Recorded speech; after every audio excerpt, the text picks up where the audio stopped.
Армысыздар қазақ елі. Уақыттарыңызды алмай бірден сұраққа көшейін.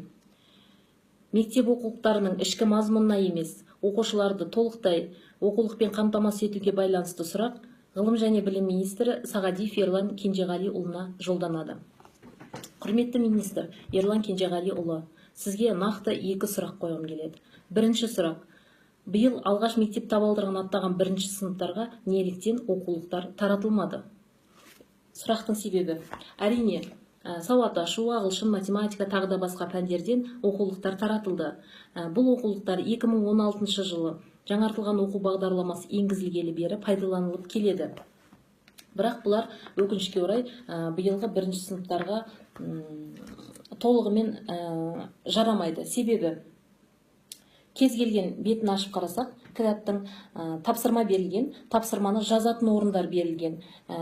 Әлбетте бала тапсырманы орындап, дұрыс жауаптарын жазып, дұрыс сөйлемдерді құрап, сөздер жазып, астыларын сызып, бояп көрсетіп тастаған. Яғни келесі жылы оқитын бірінші сыныптарға өздігінен ойлануға ешқандай мүмкіндік қалдырмаған. Дәл сол сияқты ең негізгі пәннің бірі ағылшын пәні ретінде енгізілді. Ағылшын пәнінің де кез келген бетін ашып қарасаңыздар, барлық жауаптары орындалған, сызылған, жазылған. Мына жерде қарап отырсаңыздар, тапсырма берілген, тапсырманы қалай орындау керектігі стрелка арқылы көрсетілген. Сол сызықша арқылы балалар дұрыс сөйлемдерді көрсетіп, дұрыс әріптерді қойып, сөздерді жазып, я болмаса дұрыс жауаптарды бояп, сызып, көрсетіп тастаған. Бұл жерде де өкінішке орай ешқандай келесі жылғы оқитын оқушыларға өзіндік жұмыс жасауына мүмкіндік қалмаған.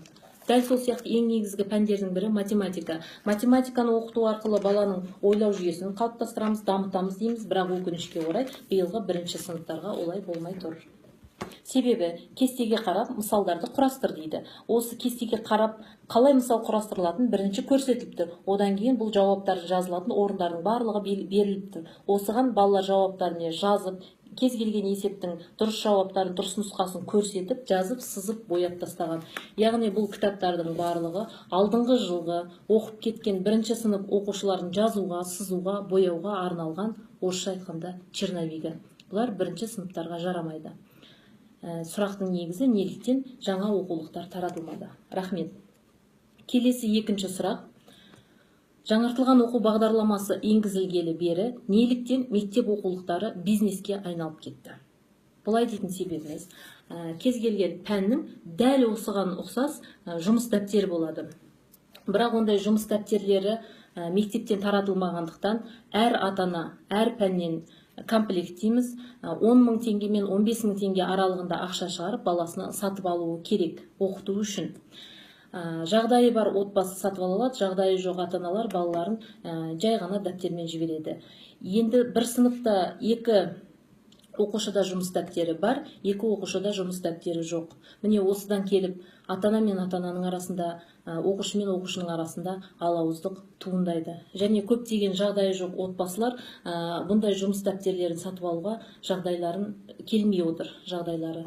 Құрметті министр Ерлан Кенжеғалиұлы, бұл жалпы жеке менің ғана сұрағым емес, көптеген қарапайым халықтың көкейіндегі сұрақ.